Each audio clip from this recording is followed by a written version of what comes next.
우리 시작하도록 할까요? 자, 한번 기도하겠습니다. 하나님 아버지 감사합니다. 또 하나님의 사랑이 그리워서 우리가 함께 모였습니다. 주님의 인자하심을 보기 위해서 함께 귀를 기울이나니 주님이 함께 하셔서 또한 우리의 귀를 여시고 우리의 마음을 굳세게 하시옵소서. 감사하고 우리 주 예수 그리스도 이름으로 기도하옵나이다. 아멘.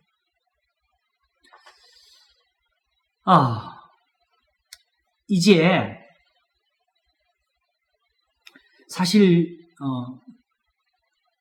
다른 것보다도 여기서 가장 중요한 부분이 되는데 9절부터죠. 이사야서예요? 이사야 6장. 이사야 6장.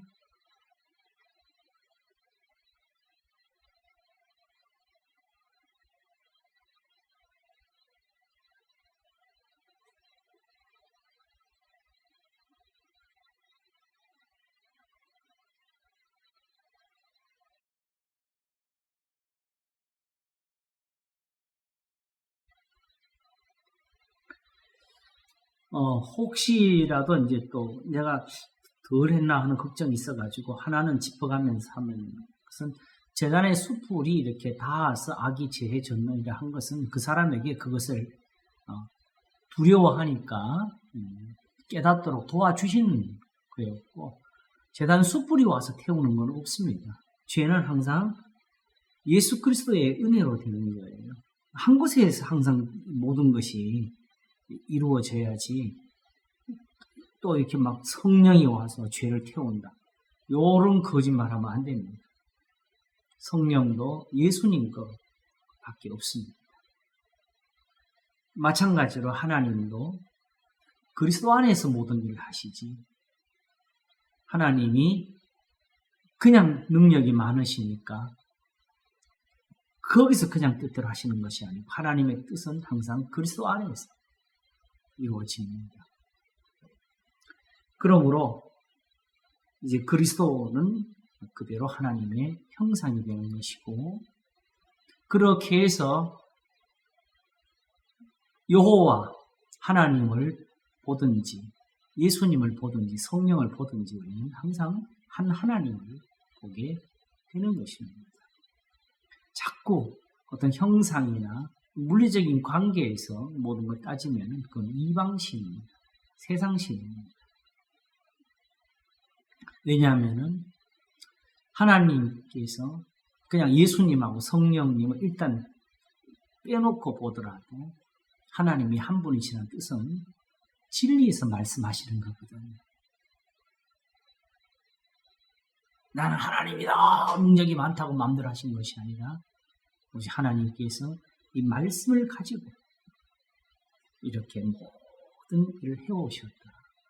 아침에 설교할 때 그랬는데 하나님이 변치 않으신 당연히 믿지요. 제가 물었어요. 그거 본 적이 있냐 그랬어요. 누가 봤어요? 또 하나님이 참되신 거 주의 진실과 의로 응답하셔서 그랬는데 하나님이 진실하시면 누가 어디서 봤어요? 경험했어요? 그냥 성경이 말하니까 아멘 하는 것 뿐이잖아요. 근데 그런 식으로 신앙생활하면 안 된다. 성경은 그런 식으로 붙들으면 안 됩니다. 믿음은 바라는 것들에 실상이요.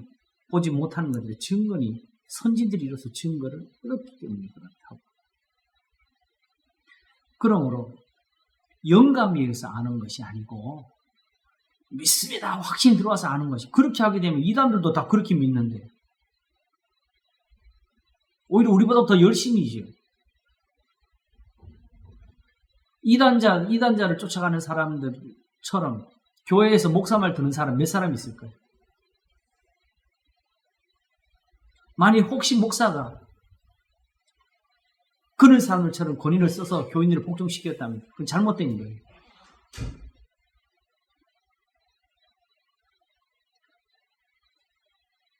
하나님이 어느 선지자를 보내서 선지자를 그냥 복종시킨 적이 없습니다. 그렇게 모세가 하나님 앞에 큰 능력을 보이며 살아도 언제든지 그들이 돌을 들어 모세를 치려고 했어요. 하나님이 그런 선지자를 주신 사실을 이해해야 되지. 함부로 선지자라는 이름을 빙자해가지고 마치 자기가 대리자인 것처럼 행세하면 그게 바로 곧 적그리스도입니다. 예수님이 없이 죄가 씻어지는 법은 없습니다. 그러고 기도를 많이 했더니 영안이 밝아졌다. 거짓말입니다. 하나님은 사람들에게 오감 이상을 주신 적이 없어요. 그래서 하나님 말씀도 요한 1세에 말한 것처럼 태초부터 있는 생명 말씀에 관한 우리가 귀로 들은 바에 눈으로 본 바에 손으로 만진 바가 되게 하셨지. 아까 제가 말씀드리기를 하나님 봤어요? 본 사람 아무도 없어요. 하나님 영원하시다. 영원한 거 어디서 봤어요? 어떻게 알아요? 그걸 우리가? 하나님 그렇게 아멘하고 그냥 그렇게 하신 게 아니고 하나님 영원하신 게 이제 보여요. 하나님 참되신 게 보여요. 하나님 살아계신 게 보여요.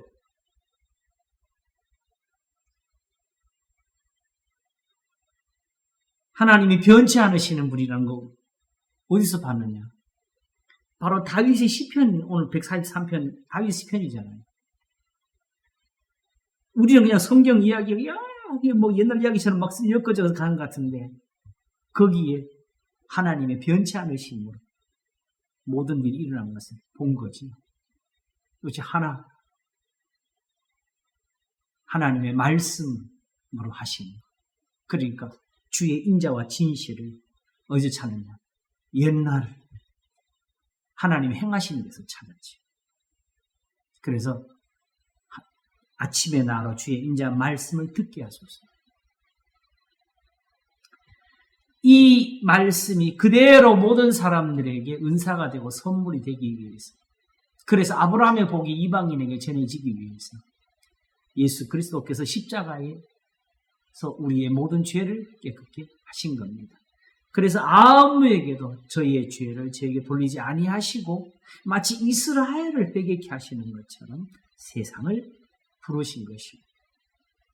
그렇게 해서 창감난 나무가 잘려진 자리에 돌감난 나무가 감히 접붙임이 돼가지고 그 진영을 받고 있는 게 이게 교회입니다. 에베소서 3장에 나오는 창세전 택한 사람 이방인 교회는 아닙니다. 우리는 여전히 거기서 너희여, 거기는 창감난 나무인 이스라엘을 가리켜서 우리라고 해서 밝힌 거고 따로 너희가 이방인으로 존재하지요. 며칠 전에 어떤 그 목사님하고 카톡으로 서로 대화를 나눴는데 그분이 로마서 11장에 이방인들이 나오는 거 보니까 로마에 이방인 교회가 있었다고 이제 또 아니냐 하길래 절대로 아니라고. 그 말조차도 유대인들이라고 하는 소리다. 만일에 이방인 교회가 있었다면 에베소서처럼 썼을 거라고 그랬어요. 에베소서는 분명히 보게 되면 이방인들을 위해서 쓰고 있었습니다. 거기는 교회가 있었어요. 자, 그리고 이제 내가 누구를 보내며 누가 우리를 위하여 갈고 하는 그 부분은 제가 세 가지 문제가 있었다 그랬지요. 하나님께서 우선 물어보시는 것부터 그냥 가라 그러면 되는 거지요. 그죠? 또 하나는 누가 우리를 위하여 갈고 해서 하나님을 위해서 대신 할 수 있는 분이 없습니다. 오히려 우리가 지금 항상 구하는 게 뭐예요? 비록 하나님의 일꾼이라도 하나님의 도우심을 구하고 주의 능력을 잊기를 원하지. 언제 모세가 그냥 자기 몸을 던 희생했어요? 하나님이 함께 하셔서 모세가 된 거지.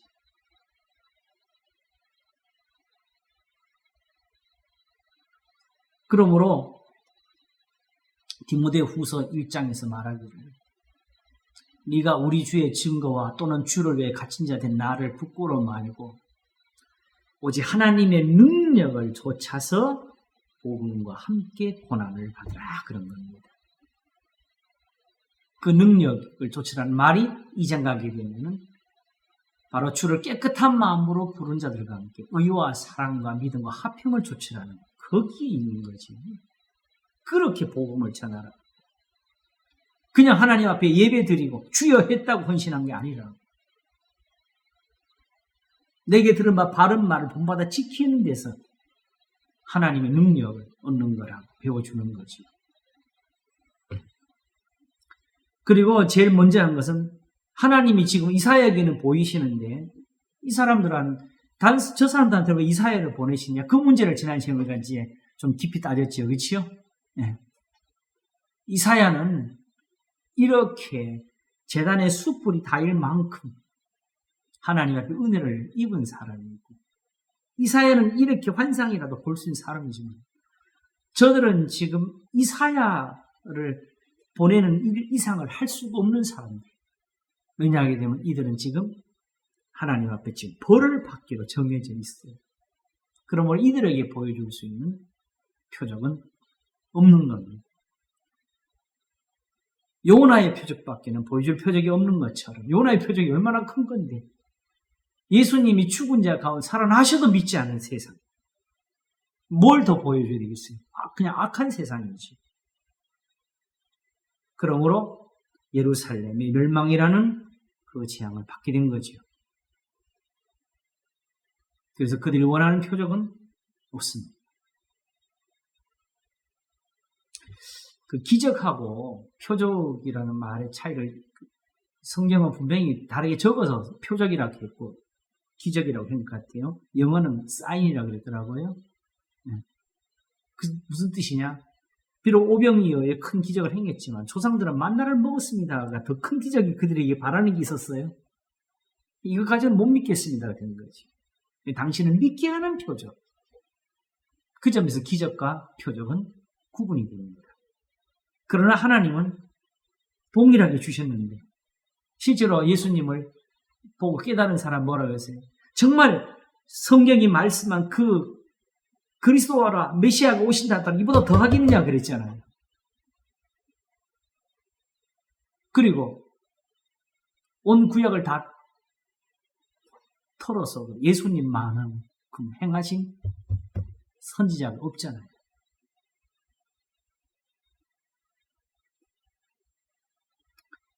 그래서 그래도 니고데모는 밤중이라도 찾아와서 하나님이 함께하지 아니하시면 당신이 행하시는 이런 표적을 아무도 행할 수가 없습니다. 그래서 우리가 당신 하나님 오신 선생님인 줄 압니다라고 했어요. 우리가 지금 믿는 것처럼 어떤 이런 기독교적인 신앙 고백이 없다고 그 사람의 신앙을 무시하면 안 됩니다. 엄밀히 말해서 지금 온 신학적인 이론을 바탕 가지고 교리를 가지고 교회를 이렇게 지키고 있으면서도 니고데모의 그 한 고백만큼도 우리는 사실 못하고 있어요. 왜냐하면 지금 니고데모가 예수님을 찾아가는 것만큼 그렇게 성경을 보는 사람들이 사실은 없거든요. 하나님께 묻기 위해서 보는 사람이 없어요.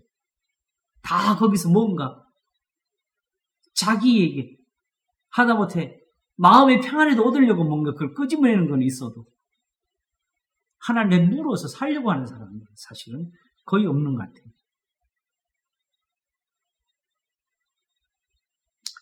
자, 이제 그런 본질적으로 하나님께서 이 모든 것을 일으키신 이 역사가 뭐냐?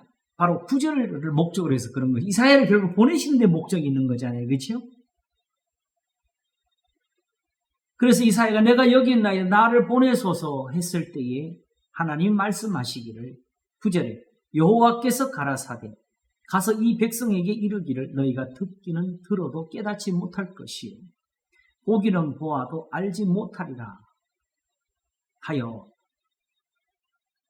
이 백성의 마음으로 둔하게 하며 그 귀가 막히고 눈이 감기게 하라. 염려컨대 그들이 눈으로 보고 귀로 듣고 마음으로 깨닫고 다시 돌아와서 고침을 받을까 하노라. 이제 이 부분입니다. 이게 왜 지금 우리한테 매우 중요한 부분이 되냐고 되면 이게 사실은 신약 성경에서 예수님이 비유를 전할 때 이게 쓰여요. 그래서 비유로 아니면 아무 말씀도 안 하시다는 말까지 적히게 되지요. 마가복음이 특별히 예수께서 홀로 계실 때에 함께한 사람들이 12제자로 더불어 그 비유들을 묻자오니 이르시되 하나님 나라의 비밀을 너희에게는 주었으나 외인에게는 모든 것을 비유로 하나니 이는 저희가 보기는 보아도 알지 못하며 듣기는 들어 깨닫지 못하게 하여 돌이켜 죄의 사함을 얻지 못하게 하리 함이니라 하시고 이렇게 되어 있어요.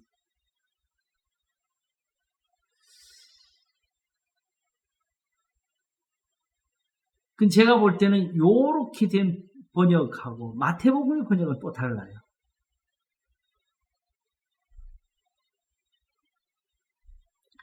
마태복음은 뭐라고 되어 있느냐 하게 되면은 13장 10절부터 보게 되면 제자들이 예수께 나와 가로되 어찌하여 저희에게 비유로 말씀하시나이까?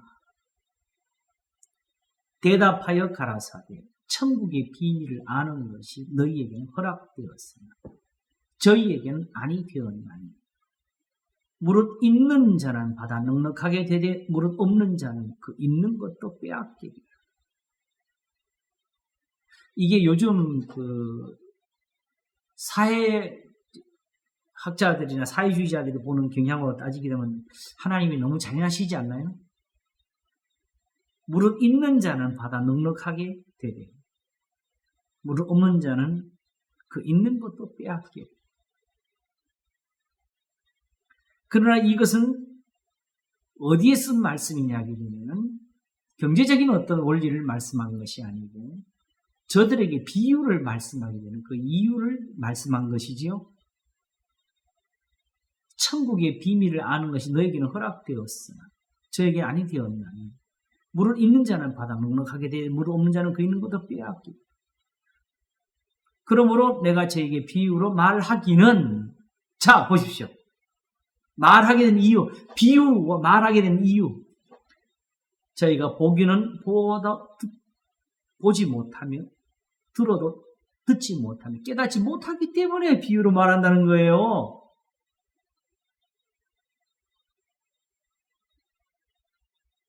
그렇죠?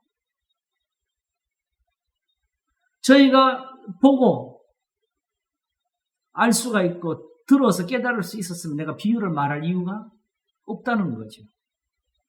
그러면 천국의 비밀을 아는 것이 너에게 허락돼서 저에게 아니 되었다는 표현은 어디서 온 거예요? 지금 예수님이 지금 그렇게 하겠다는 게 아니잖아요. 이미 이사야가 전하고 있는 이런 모든 말씀에서 저들이 감겨져 있다는 거죠.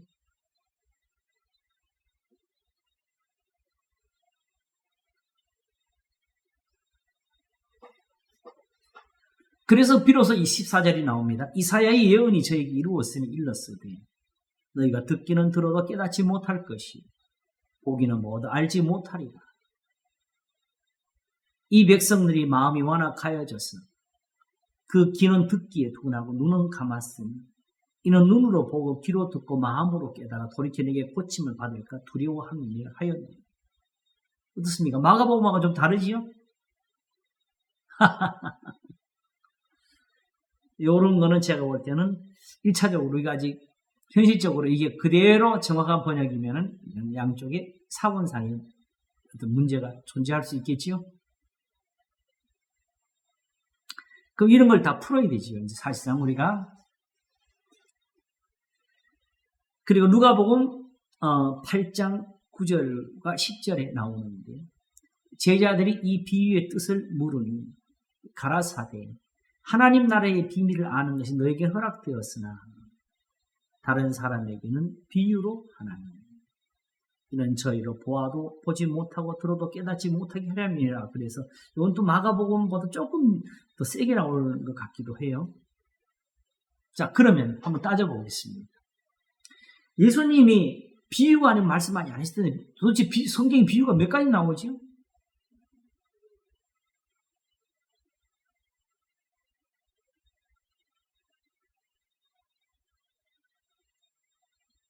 실제로 예수님이 진짜 교훈하시는 데 가면 거기 비유가 안 나와요.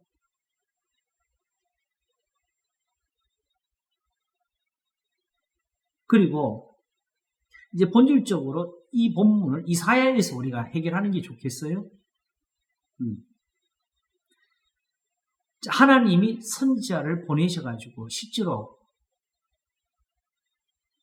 뺨을 맞고 수염을 뽑히고 등머리를 맞게 하고 침뱉음을 받게 하는데 이렇게 선지자를 안 보내면 저들의 눈이 떠 있습니까? 이렇게 안 하면 저들이 하나님 말씀을 알아들어요? 오히려 그들이 못 알아들었고 그들이 하나님을 배반에 있어서 보내는 거잖아요.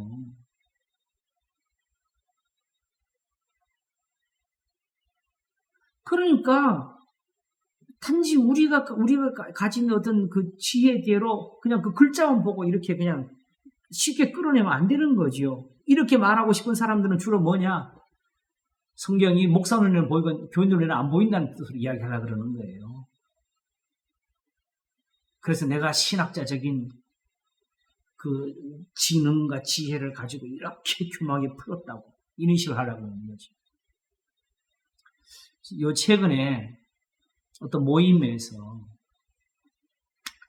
세미나 형식의 어떤 성경 공부 같은 게 하나 있었는데 한 분이 성경을 이렇게 봐야 된다 하면서 뭘 푸느냐. 바로 마태복음 5장에서 예수님이 원수를 사랑하라는 그 말씀. 자기네 교회에서 예배 마치면 박권사, 이권사가 나가면서 싸운대요. 이런 교인들은 어떻게 이걸 가르치냐. 이걸 지키지도 못하는 말을 예수님 왜 주셨냐. 그게 말이 안 돼. 그러면 다른 거는 다 지켜요?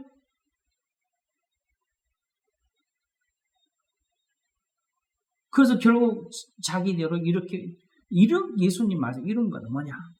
마태복음 5장 1절을 보게 되면 예수께서 무리를 보시고 산에 올라가 앉으시되 사람들이 몰려와요. 무리. 저는 거기서 깜짝 놀랐어요. 이렇게 문맥을 가지고. 그런데 그 무리들이 누구냐? 유대인들이에요. 그럼 당시에 유대인들에게 예수님 어떤 사람이에요? 원수다. 미워할 때. 그러므로 너희가 미워하는 사람, 원수, 이 예수를 사랑해라고 가르치는 거죠.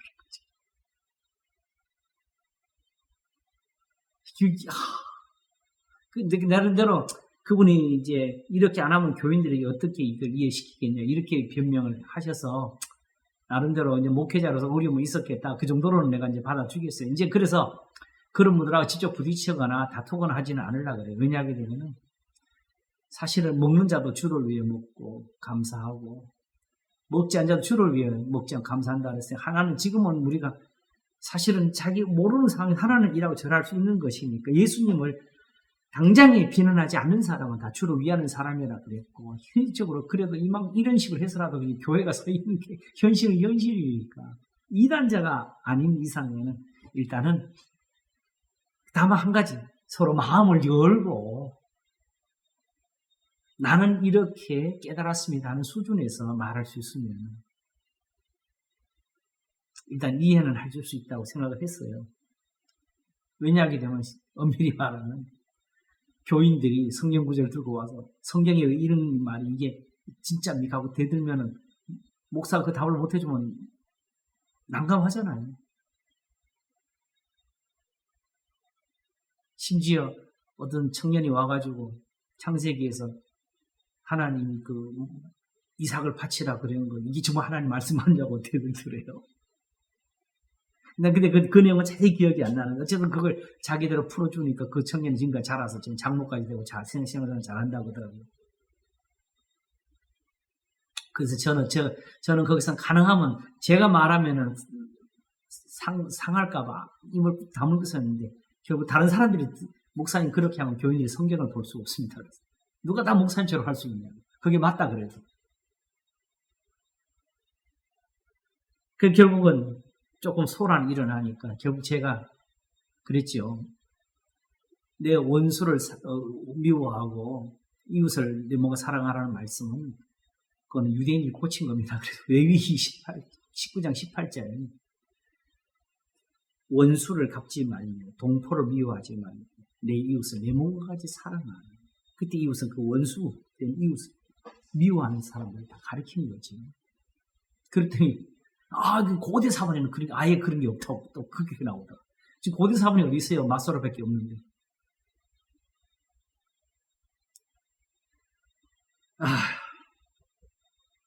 심지어 그렇게 자기 변명을 위해서 어디까지 말했냐면 계시록도 못 믿겠다는 거지.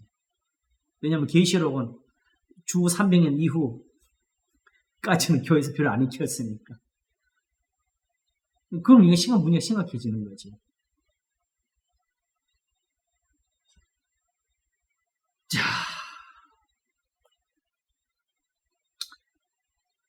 우리가 하나님께서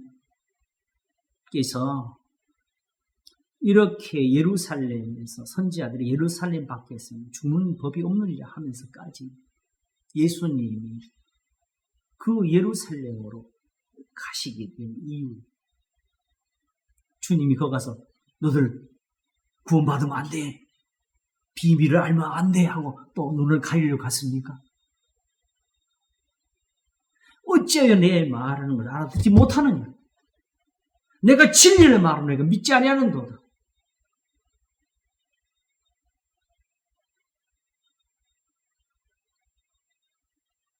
이 예수님이 왜 그들의 눈을 가렸어요? 믿으라고. 그래서 이게 이제 어떤 극단적으로 어떤 교리나 문자에 매이는 사람들은 이렇게 해서 지금 나 같은 사람은 하나님이 이렇게 성령으로 보게 했고 저 사람들 아예 못 보게 이렇게 하고 있는 거예요. 그러면서 전도는 꼭 시켜야 돼요.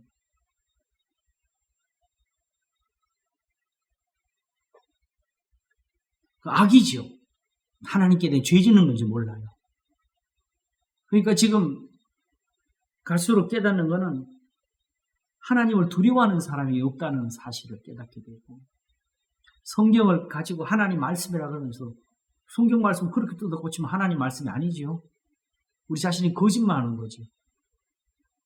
성경의 어떤 부분은 맞고 다른 거는 그거는 여기 안 맞으니까 버려야 돼요. 안 되죠. 그리고 양심적으로 성경이 없으면 예수님 없습니다. 왜냐하게 되면 우리는 예수님을 성경에서 밖에는 볼 수가 없어요. 지금.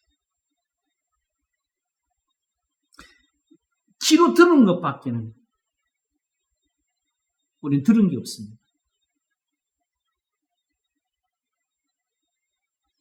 그러므로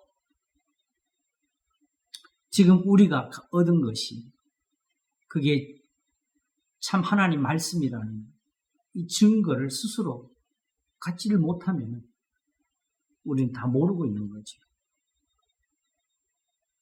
우리는 지금 이사야를 읽으면 다 보입니까? 우리는 이사야를 들으면 귀가 막 열립니까? 저 사람들이 누구냐면 이스라엘이에요. 성경에서 영생을 언어로 생각하고 성경을 상고하고 있는 사람들이에요.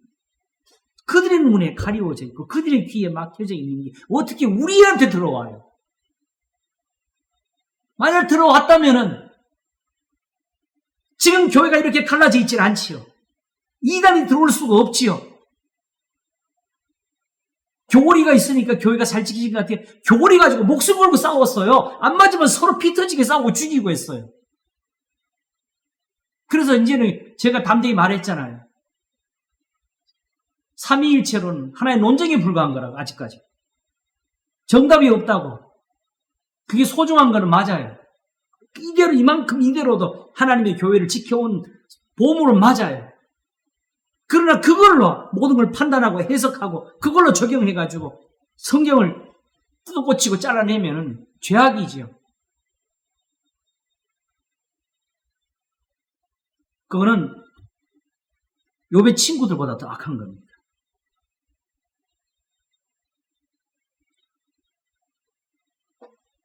우리한테 성경이 들어와 있으니까 성경이 내가 마음대로 이해하고 해석하고 번역하고 적용할 수 있다고 생각하는 사람들은 진짜 무서워해야 돼요. 사실 원래 이제 이게 할 게 너무 많아지다 보니까 지난번에 해놓고 한 줄 쉬었다고 이번 줄 할게요. 사실 뭔지 내가 잊어버리고 있었어.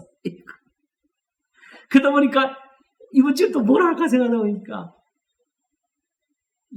로마서 2장에서 좀 부족한 게 또 나와가지고 전에도 말을 했는 것 같은데 좀 자세하게 다뤄야 되겠다. 11장과 관련이 있잖아요. 이야기 되면 돌가나무 접붙임 받은 것. 2장에 가게 되면 유대인이라 칭하는 내가 율법을 자랑하며 하나님을 의지하며 율법에 있는 진리, 율법에 있는 교훈을 받아 진리의 지식과 그 규모를 가진 자로 삼면서. 근데 네가 율법을 범함으로 하나님을 욕되게 하는. 내가 율법을 행한즉 내 할례가 무할례가 되는데 그 무할례가 된다는 말 제가 설교를 하려고 지금 그러는데 우리는 미리 다 해요. 무할례자가 되면 무슨 일이 벌어지느냐. 예루살렘 망하는 것처럼 망하는 거죠. 예레미야로 말씀하시기를 하나님이 할례자와 할례받지 못한 자는 다 벌할 것입니다. 이스라엘은 마음의 할례를 받지 못했고 이방인은 할례를 받지 못했다고.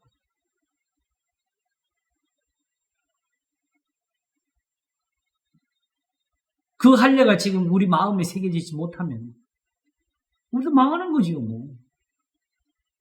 예수님 믿는 것이 바로 그 이스라엘이 마음에 얻어야 되는 그 할례가 되지 못하면 우리가 지금 잘못된 예수를 믿는 거지.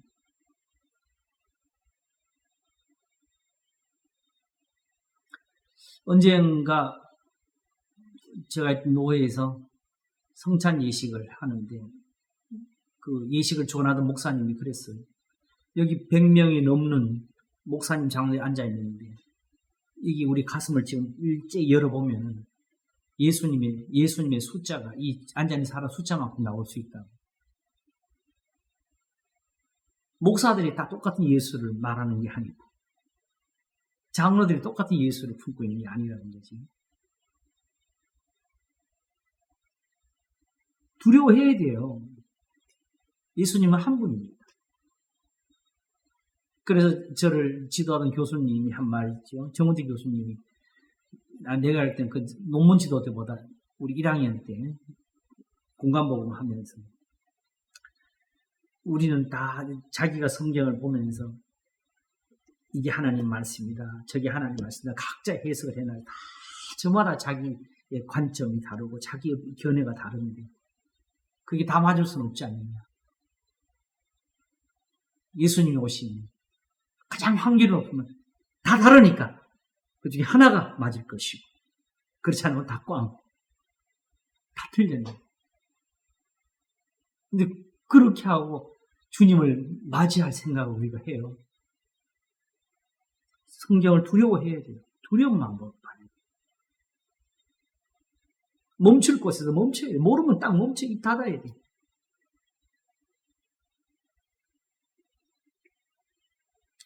이사야 이 말씀을 일단 좀 문자적으로 풀기 전에 이사야 전체의 흐름을 우리가 좀 봐야 돼요. 하나님께서 이사야를 보내어 어느 부분에서 그들이 못 알아듣게 말을 했는지 요거는 내 알아들으면 안 돼. 이사야야 요거는 못 알아듣게 네가 말을 좀 꼬아라. 하나도 없어요. 뭐 알아듣지 못하는 걸 책망하고 있었지. 우선 이사야 45장을 좀 보겠습니다.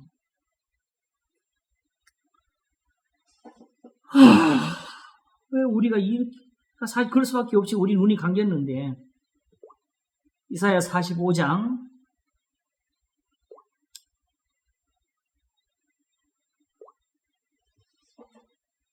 19절을 보겠습니다.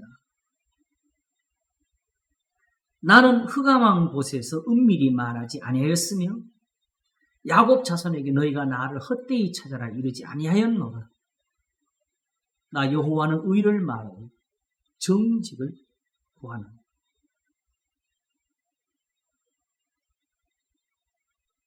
이런 분이 특별하게 어떤 특정한 목사한테만 눈을 띄워주려고 성경을 다 가려나요? 하나님께 죄 지은 거예요, 그 사람은. 가장 자비로운 분을, 가장 악한 분으로 만들었어요. 그래서 20절을 보겠습니다.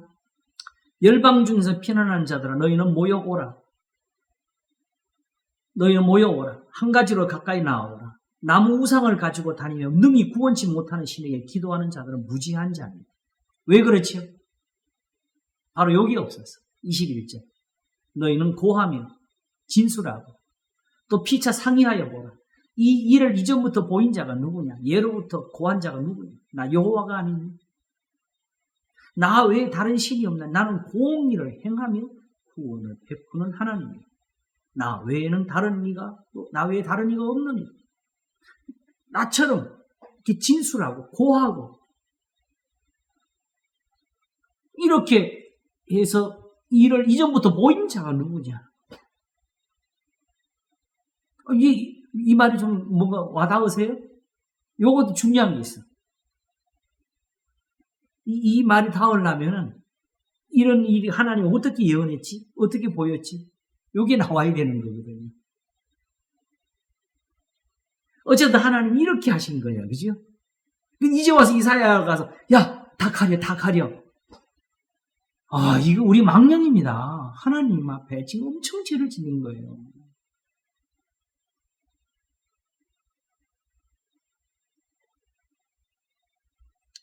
그래서 22절에 땅 끝에 모든 백성아 나를 앙망하라. 그리하면 구원을 얻으리라. 나는 하나님이 다른 이가 없습니다. 뭘 하는?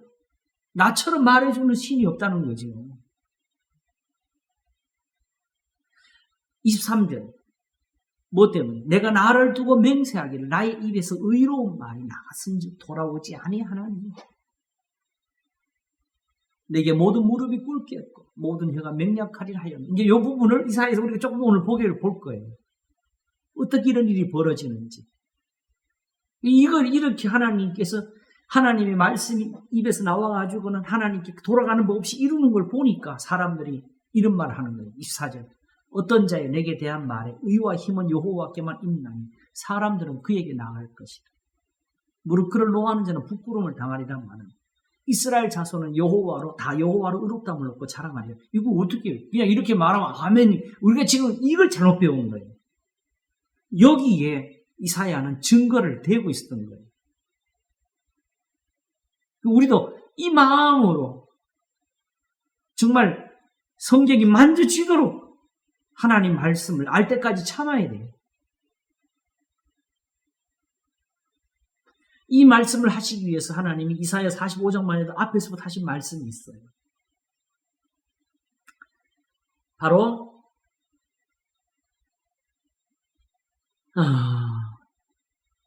요건 여기서 말을 했네요. 어디로 가는 게 좋을까? 잠깐만요. 이게 한꺼번에 보려니까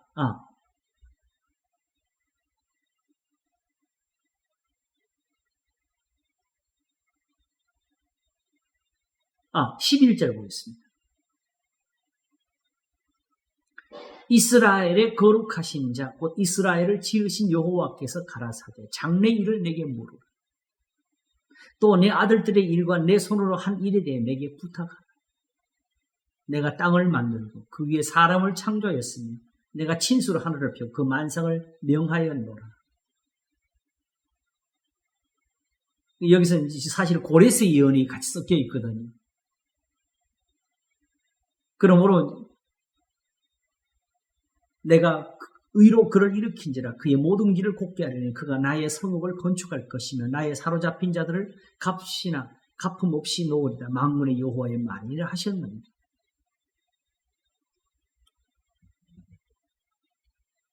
자, 여기 할 말이 되게 많은데 일단은 오늘 요걸 지금 뭘 봐야 되냐게 되면 하나님은 계속해서 내게 물으라 그래요. 장래일까지 물으라 그랬잖아요. 그죠?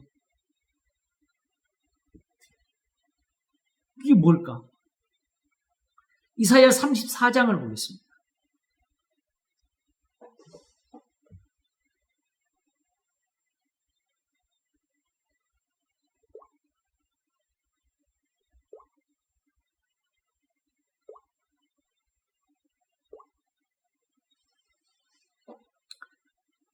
자, 여기는 다 읽을 겁니다. 쭉 보겠습니다. 열국이여 너희는 나와 들을지어다. 민족들이여 귀를 기울일지어다. 땅과 땅에 충만한 것, 세계와 세계에서 나는 모든 것이여 들을지어다. 세계 만민에게 들으라는데 뭘 감춰요? 대저 여호와께서 만국을 향하여 진노하시니 그들의 만군을 향하여 분내사 그들을 진멸하시며 살육케 하셨은지 그 살육당한 자는 내어 던진 바 되며 그 사체의 악취가 솟아오르고 그 피의 산들이 녹을 것이니 하늘의 만상이 사라지고 하늘들이 두루마리 같이 말리되 그 만상에 쇠잔하며 포도나무 잎이 마름 같이 무화과 나무 잎이 마름 같으리라. 여호와의 칼이 하늘에서 족하게 마셨은지 보라 이것이 에돔 위에 내리며 멸망으로 정한 백성 위에 내려서 그를 심판할 것이라. 여호와의 칼이 피 곧 어린 양과 염소의 피에 만족하고 기름 곧 수양의 콩팥 기름에 윤택하니 이는 여호와께서 보스라에서 희생을 내시며 에돔 땅에서 큰 살육을 행하시니 들소와 송아지와 숫소가 한 가지로 도살장에 내려가니 그들의 땅이 피에 취하며 흙이 기름으로 윤택하리라. 이것은 여호와의 보수할 날이요 시온의 송사를 위해 신원하실 때라. 에돔의 시내들은 변하여 역청이 되고 그 티끌은 유황이 되고 그 땅은 불붙는 역청이 되며 낮에나 밤에나 꺼지지 않고 그 연기가 끊임없이 떠오를 것이니 세세에 황무하여 그리고 지날 자가 영영이 없겠고 방아와 고슴도치가 그 땅을 차지하며 부엉이와 까마귀가 거기 거할 것이 여호와께서 혼란의 줄과 공허의 추를 에돔에 베푸실 것인지 그들이 국가를 이으려 하여 귀인들을 부르되 아무도 없겠고 그 모든 방백도 없게 될 것이 그 궁궐에는 가시나무가 나며 그 경관성에는 엉겅퀴의 새품이 자라서 시랑의 굴과 타조의 초소가 될 것이니 들짐승이 이리와 만나며 수염소가 그 동류를 부르며 올빼미가 거기 거하여 쉬는 초소를 삼으며 부엉이가 거기 깃들이고 알을 낳아 까서 그 그늘에 모으며 솔개들도 그 짝과 함께 거기 모이리라 하면서 여기 중요한 게 나와요. 이거 혹시 들어보셨을 거예요. 너희는 여호와의 책을 자세히 읽어보라. 이것들이 하나도 빠진 것이 없고 하나도 그 짝이 없는 것이 없으리니 이는 여호와의 입이 이를 명하셨고 그의 신이 이것들을 모으셨습니다. 자, 여기 16절을 이게 그동안에 얼마나 많은 오해를 가져왔냐 하게 되면은 앞뒤 다 잘라놓고 요거 한 구절 딱 띄워가지고 성경 말씀 보다가 하나에 부딪혀. 그러면 짝이 어디 있는데 하고 이제 그 어디 반대되는 말을 좀 찾아보려고. 그리고 어떤 사람이 성경을 좀 그래도 풀어가지고 이런 말씀 있습니다 하게 되면 그걸 자기는 안 맞으니까 그걸 반대하려고. 그래도 또 짝이 있어 또 다른 말씀 봐야 되는데 이딴 식으로 푸는 데 써먹었지. 그 여기에서 너희는 여호와의 책을 자세히 읽어보라. 이것들이 하나 빠진 것이고 이것들이 여기서 뭘 말해요? 지금 1절에서부터 15절까지 읽어본 에돔을 내린 재앙 이걸 말하는 거예요.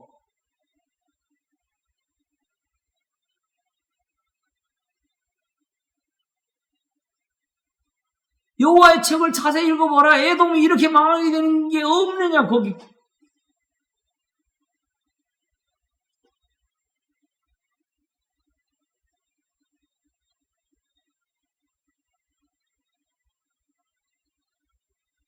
이는 여호와의 위를 명하셨고 그의 신 이것들을 모으셨습니다. 17절에 여호와께서 그것들을 위해 제비를 뽑으시니 친수로 줄을 띄어 그 땅을 그것들을 나눠주셨으니 그것들이 영영이 차지하며 대대로 거기 거하려 에돔의 멸망에 대해서 말한 겁니다. 그런데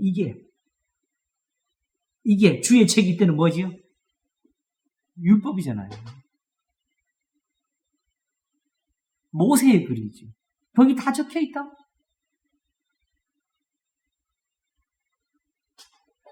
거기서 이걸 못 읽으니까 뭐예요? 눈이 가려진 거지요. 거기 가서 그럼 요 글자대로 요걸 요 찾으면 나오냐? 그게 아니고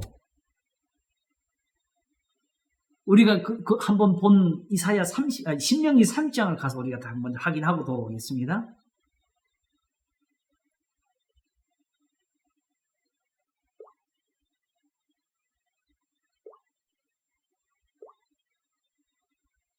(1절을) 보겠습니다. 먼저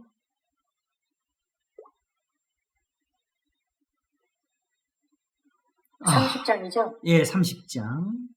네.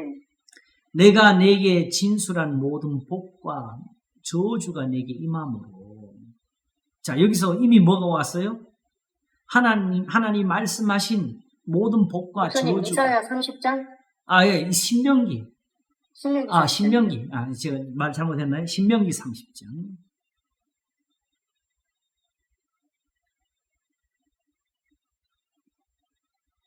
다시 보겠습니다. 1절. 신명기 3장 1절. 내가 내게 진술한 모든 복과 저주가 내게 임함으로 내가 내 하나님 여호와께 쫓겨간 모든 나라 가운데에서 이 일이 마음에서 기억이 나거든. 그러니까 이제부터 깨달아지는 거는 뭐가 되는 거예요? 하나님 말씀한 대로 복을 받든지 저주를 받든지 이 말씀대로 받은 것이 기억이 나거든요. 사실 결과는 저주를 받았죠. 그래서 우리가 지금 여러 번 말하지만 다니엘, 느헤미야의 회개에서 그렇게 나오지요. 계속해서 모세에게 명하신 그 법도와 규례를 어겼다고. 그래서 거기에 기록된 대로 저주를 받았다. 그런데 거기에 또 기록되기를 이제 끝에 보는 거. 다시 돌아와서 이 계명을 지키면 산다. 끝에가 아니라 바로 나오네. 기억이 나거든. 2절에 너와 내 자손이 내 하나님 여호와께로 돌아와. 내가 오늘날 내게 명한 것을 온전히 따라서 마음을 다하고 성품을 다하여 여호와의 말씀을 순종하고. 왜 이렇게 해야 돼요? 여기 말씀을 거역해서 거기에 기록된 이 거역하는 대로 하나님이 거기 벌을 주시라는 것이 임했거든요. 그게 다시 살기 위해서 너희가 이걸 지켜라. 도로 지키라는 거지 새로운 걸 주시는 거 아니에요. 그래서 이사야 4장이 말씀하시기를 푸른 마루 꽃을 시드나 여호와의 말씀은 영영이 서리라 하라. 다시 말하면 언제든지 계명은 살아있다. 자기 생명을 구하지 못할, 자기 영혼을 구하지 못할 자도 돌아와 살 수가 있다. 다시 계명을 지켜라. 많은 사람들이 계명, 또 요즘 들은 것 중에 자, 그걸 윤리, 도덕, 이런 거는 공자, 명자도 말했지 않냐 그런 건데 공자, 명자가 이런 거 못 말했어요. 하나님이 지금 윤리적으로 세상을 좋게 하려는 것이 아니고 또 그렇게 말한다 할지라도 성경이 있으면 지켜야지. 그걸 단지 하나님 앞에 경배와 이런 예배만 가지고 말을 하려니까 그걸 걸리는 거지요. 교회만 잘 나오면 되는데 교인들한테 괜히 부담 주는 말 하기 싫은 거지요.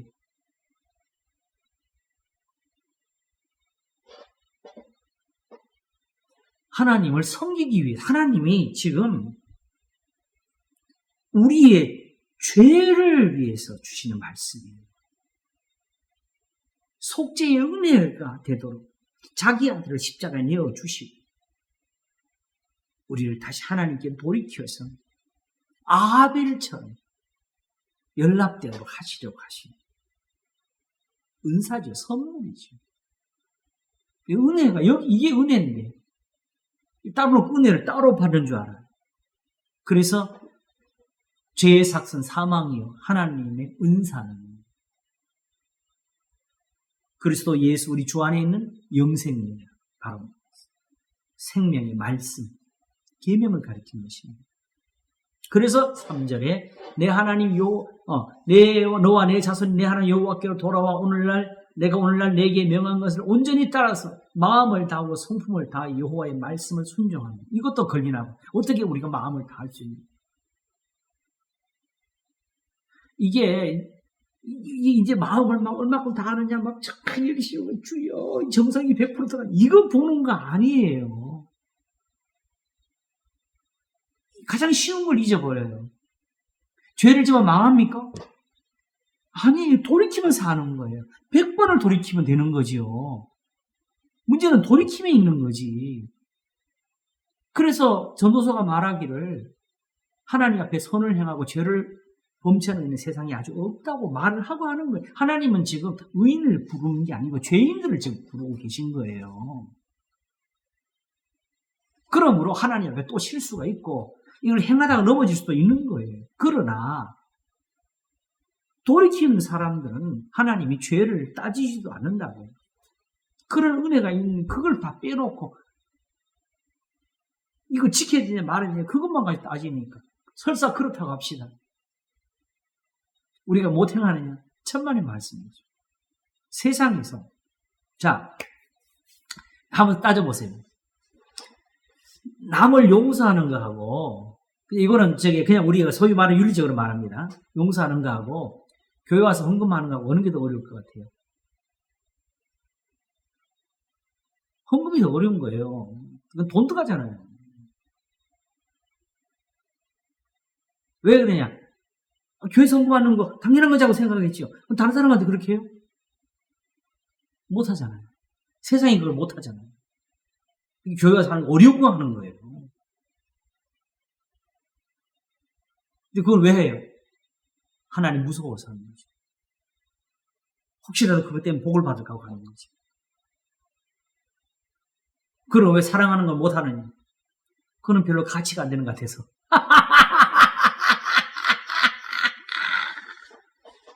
사랑하는 거를 못 배웠어요. 그러니까 못 배워서 못해요. 어떻게 사랑하는지. 떡을 달라는데 돌을 주냐는 거고 생선을 달라는데 뱀을 주냐 하는 거죠.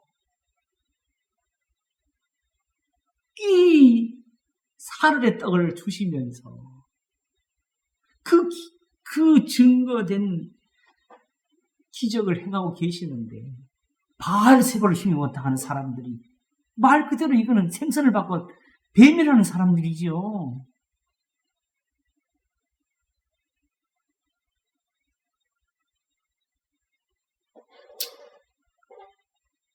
주님 예배나 받으시고 기도나 들으시지 지키지도 못할 경우는 왜 주셨습니까 하면서 우리 해석을 하면 되겠어요?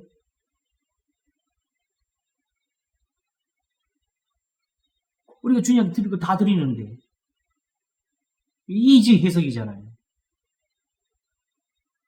모여가지고 주여 열심히 하고 있고 할렐루야 하고 있고 하나님께 영광 돌리고 있고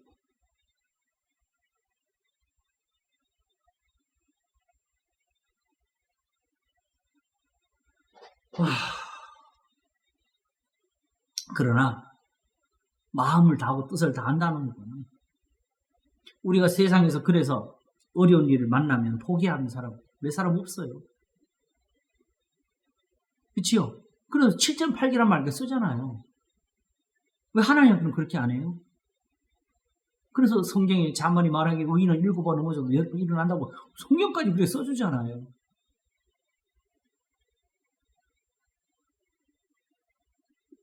제가 어떤 목사님이 저한테 묻기를 그렇게 하면 우리가 예수님 못 믿습니다. 그랬거든요. 당신은 죄질까봐 걱정하는구나.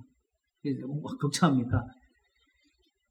내가 분명히 내가 내 눈으로 계산해보니까 목사님이나 나나 평생에 지을 죄를 다 합쳐도 다윗이 우리아한테 범한 죄를 못 당할 거라고 그랬어요. 그 죄를 짓고도 하나님 앞에서는 다윗 같은 사람이 없다고 성경이 늘 쓰잖아요.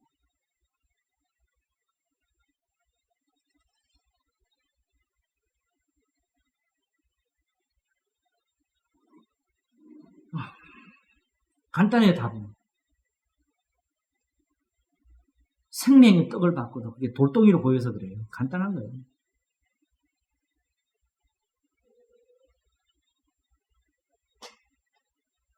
그게 보석인 줄 알았으면 아마 교회에서 서로 피 터지게 싸울 거예요. 내가 가질래. 다시 말하면 남보다 더 선을 행하려고 애를 썼을 거예요. 손해를 보더라도 참으려고 애를 썼을 것이고 분을 내는 것보다는 하나님 앞에 참는 게 이익이라는 걸 알았을 것이고 이게 간단한 거예요. 그걸 우리는 고차원으로 윤리도덕을 하려니까 안 되지. 우리가 거짓말 너무 많이 한 거예요. 종교심이라는 거. 세상의 종교가 이렇게 사람 눈을 가려요. 도덕이라는 게 오히려 이렇게 하나님을 못 보게 한다. 그리스도인의 윤리는 그런 표현이 어디 있어요. 그게 결국 뭐예요? 지키든 말든 우리가 좀 해야 될 도리라는 거지. 우리 이미 구원받았으니까.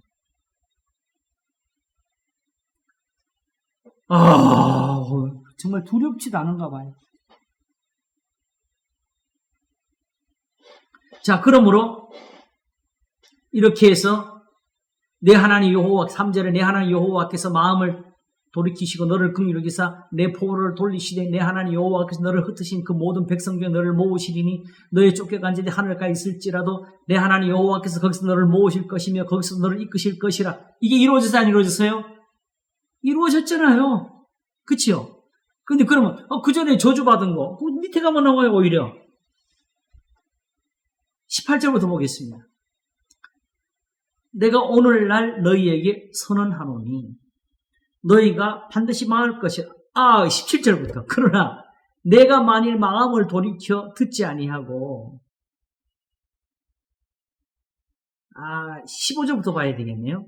네.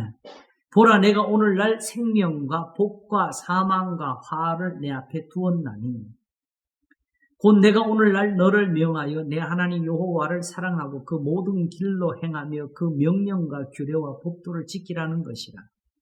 그리하면 내가 생존하며 번성할 것이요. 여기 두렵지 않아서 지금 다들 안 지키는 거예요. 또 내 하나님 여호와께서 내가 가서 얻을 땅에서 내게 복을 주실 것임이니라. 요게 떡으로 안 보이는 것이요. 이게 돌덩이로 보이는 거지. 나는 이런 거 없어도 지금 나 돈 많다고 하면 전부 다. 그래서 17절 그러나 내가 만일 마음을 돌이켜 듣지 아니하고 유혹을 받아서 다른 신들에게 절하고 그를 섬기면 내가 오늘날 너희에게 선언하노니 너희가 반드시 망할 것이야. 왜 교인들에게 이 말을 해줘야 돼, 안 해줘야 돼요? 이걸 안 해주면 큰일 나는 거지요. 의사가 병을 알고도 처방을 안 해놓는 거지. 너희가 요단을 건너가서 얻을 땅에서 너희의 날이 장구치 못할 것이니. 우리는 천국 가서 살 거니까 세상에 살면 망해도 괜찮다고 이렇게 하면 진짜로 망해요. 왜냐하면 주님이 주시는 복은 이 땅에서는 배나 받고 오늘 세상에 영생의 모습을 없느냐 그걸 말했고 사도 바울은 그걸 경건은 금생과 내생에 함께 유익이냐고 전하고 있었기 때문에 이 땅에서 장차 들어갈 천국에서 한 가지 형통함이 있는 겁니다.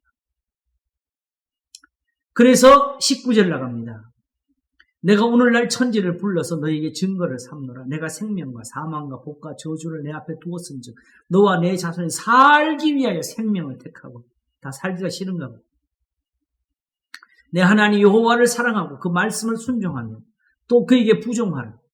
그런 내 생명이시요 내 장소시니 여호와께서 내 열조 아브라함과 이삭과 야곱에게 주리라고 맹세하신 땅에 내가 거하리라. 그래서 에베소서가 6장에서 내 부모를 공경하라 이 약속이 있는 첫 계명이라고 기억을 시켜주는 거잖아요. 내가 땅에서 잘되고 장수하리라. 그리스도의 복음이 전파되는 곳에 이 계명이 함께 하잖아요. 이게 복음이지요. 살리는 게 복음이지.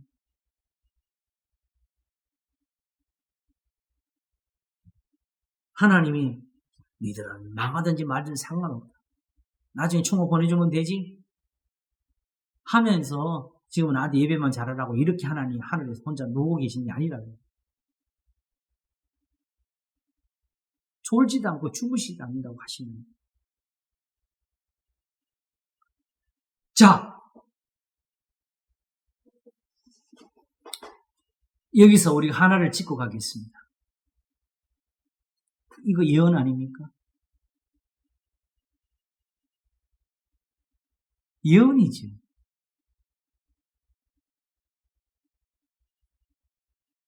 예언은요, 여기에서 있었던 거예요. 그래서 내가 말하고 내가 이루었다. 나처럼 말하고 이룬 신이 있느냐? 장래 일을 내게 보이라. 누가 보이라? 내가 보이라. 에돔에게 이루어진 것 가서 봐라. 짝이 없는 게 없다. 이런 일이 일어날 거라고. 너희 원수들이 망할 것이고 너희도 패망할 것이고.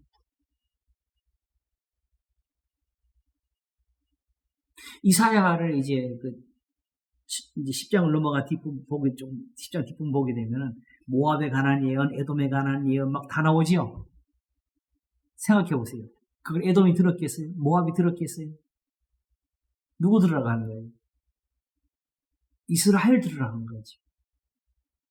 왜? 경리들도 저렇게 망한다고.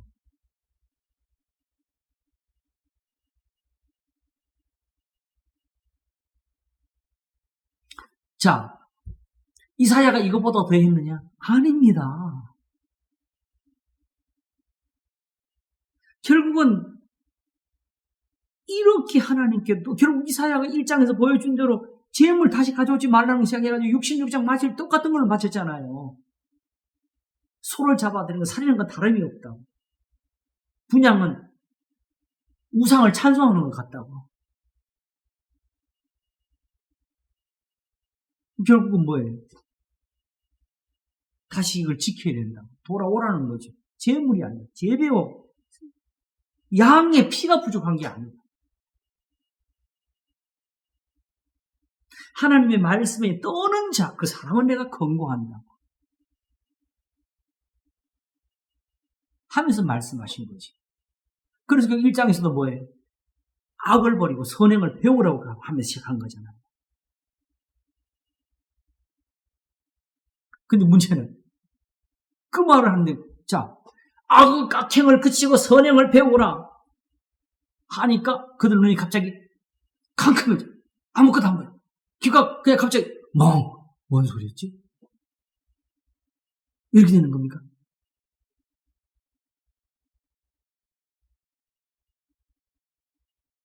마태복음에 말한 것처럼 그들이 사실 길을 막은 거예요. 그들이 가서 여기서 막히게 하라는 게 아니고 보기는 보아도 알지 못하고 듣긴 깨닫지 못하니 지금 내 말이 그런 게 간다는 거지요. 왜 이렇게 해야 돼요? 결국 이것밖에 없으니까.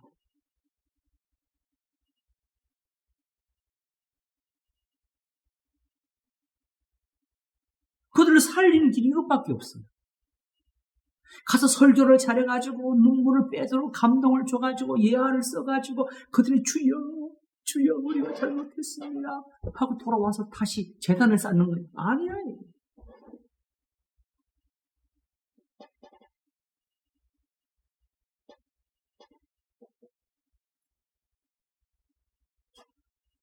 여기서 우리가 전에 봤던 이사야를 한번 보겠습니다. 이사야 28장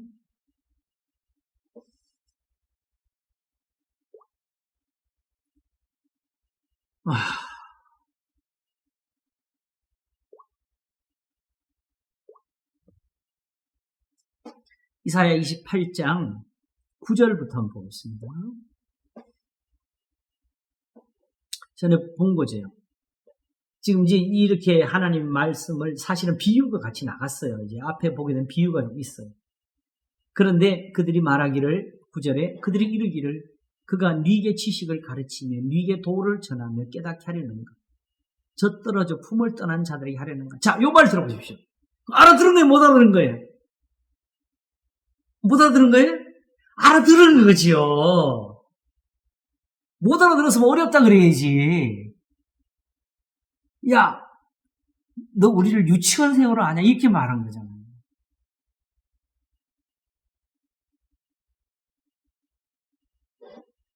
대저 경계의 경계를 더하면 알았잖아요. 경계의 경계를 더하면 교훈의 교훈을 더하면 교훈의 교훈을 더하면 여기서도 조금 저기서도 조금 하는구나.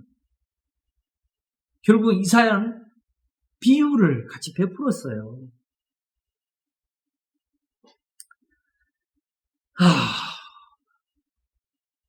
그래서 결국 하나님이 그럼 바꿔야 돼요? 계속 이걸 해야 돼요? 계속 해야 되죠. 그럼 결국 이사야가 하는 말은 뭐가 되느냐?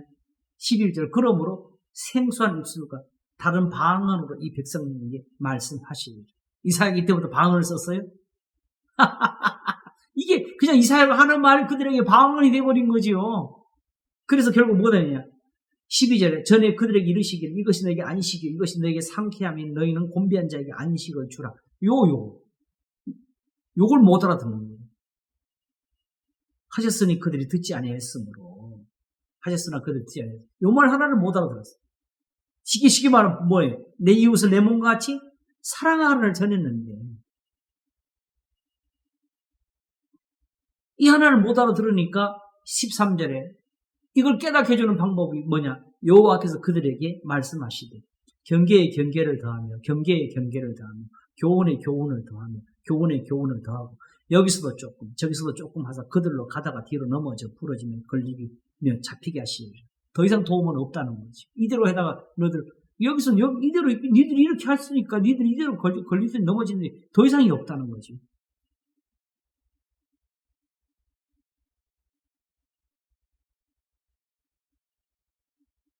그러므로 정확히 말하면 사실은 이 성경은 어디서든지 우리가 해석해서 적용할 수 있는 표현은 하나도 없습니다.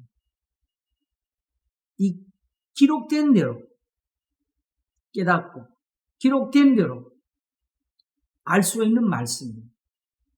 지금도 이렇게 보면 그냥 보이는 거잖아요.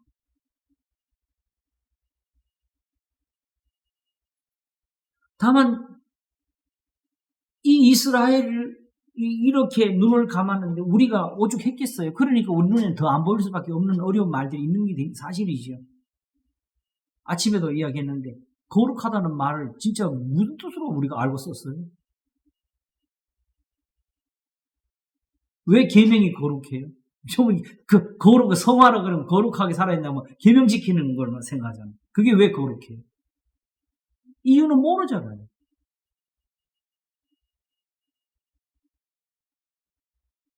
바로 하나님이 거룩하셔서 다시 말하면 이방신과 달라서 하나님 앞에는 제물을 드리는 것이 아니고 선행을 행하는 것이 하나님이 기쁘시게 하는 예배와 같은 것이죠. 실제로 예배는 아닌데. 그래서 그게 하나님을 섬기는 방법으로서 세상과 다른 거룩함. 그게 거룩이에요. 근데 그걸 우리가 거룩하게 하신다고. 왜? 교훈을 주셔서 하니까. 나는 너희를 거룩하게 하는 여호와니라. 내가 거룩하니 너희도 거룩할지어다. 이렇게 믿어라. 이렇게 섬겨라. 구별되게 하라는 거죠. 그렇지. 그게 뭐냐면 지금 그 세상과 구별되는 예배는 하나님 말씀 지키. 왜냐? 그 하나님 앞에 뭘 드리는 게 아니에요. 교회 와서 설교 들은다고 거기에 어떤 의식이 섞여진 것처럼 해석하면 안 되는 거지. 오직 진짜 예배는 우리가 성경을 깨닫고 우리의 삶에서 하나님을 순종해가는 거지. 그것도 예배라고 자꾸 머릿속에 놓게 되면 거기 사이 완벽한 예가 아니에요. 하나님께 드리는 걸 아무것도 없고 하나님이 단지 우리가 하나님의 뜻대로 행하는 것을 기뻐하시고 왜 그걸 기뻐하시느냐? 거기는 의로움이 있어서 하나님이 복을 주실 수가 있거든. 그냥 하나님 이것도 하나님 보고 바꾸면 안 돼요. 바꾸면 하나님이 복을 주실 수가 없어요.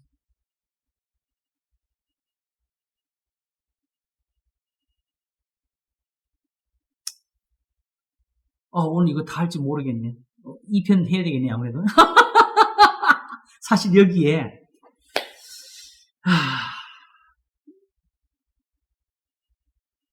이제 이제 결국 예언이라는 어떤 그 정의가 이제 확실해지는데, 예언을 이제 보게 됩니다. 이사야 예언한 거 없습니다. 예레미야 예언한 거 없습니다. 다만 그들은 예언을 전한 거예요.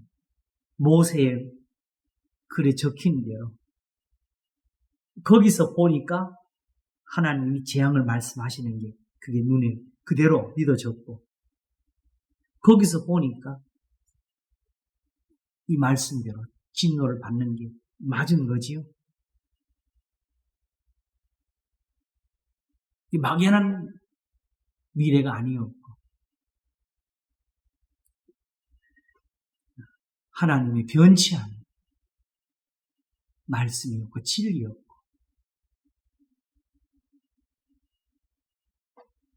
그 아침에 하나님 변치 않는 거 반장 아까 그 말씀했잖아요, 그죠?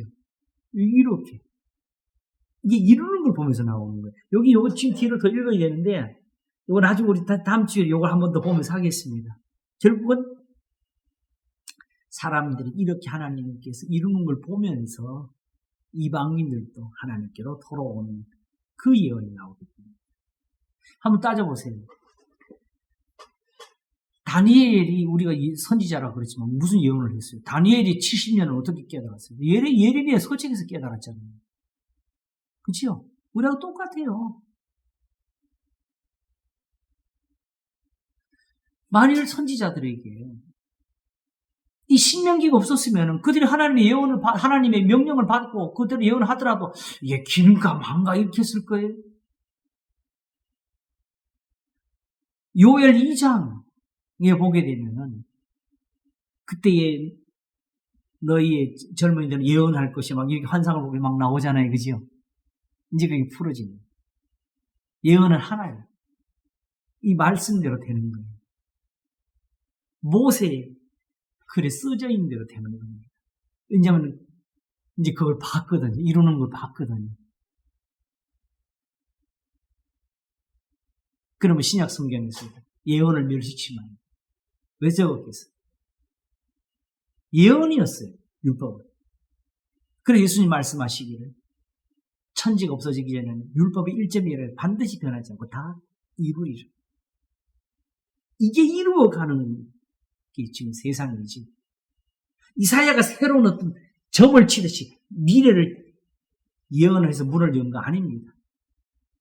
그러므로 성경에서 숫자 끼 맞추기 하는 짓 하지 말고 이것저것 구절 맞춰가지고 마치 종말이 뭔가 보이는 것처럼 그런 사기 치지 말고 마지막 그날이 와도 이 신명기가 이룰 것입니다. 그걸 보게 될 겁니다. 그때 우리는 하나님은 영원하시다.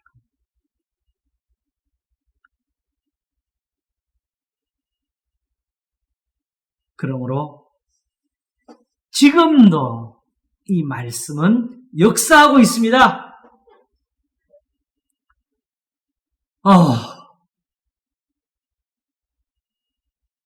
그러므로 우리도 이 한마디 하고 정리해야 되겠습니다.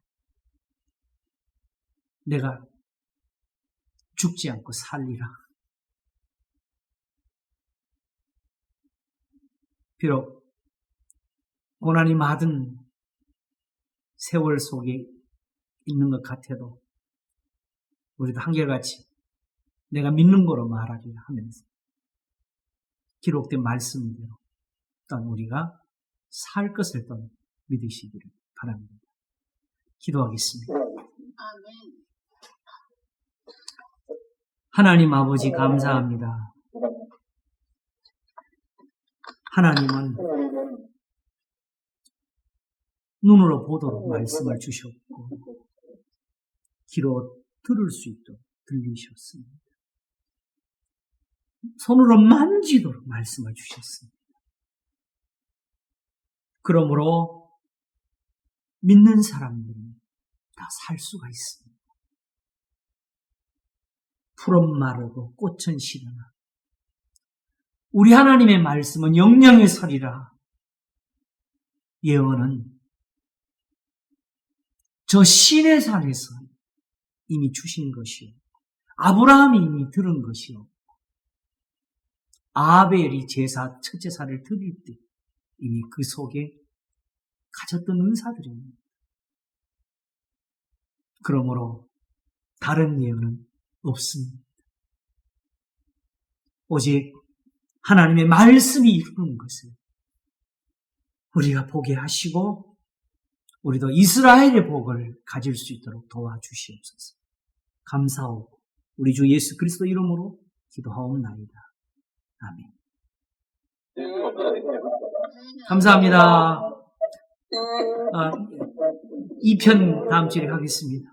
고맙습니다. 네. 다들 평안하세요. 네, 안녕하세요. 네.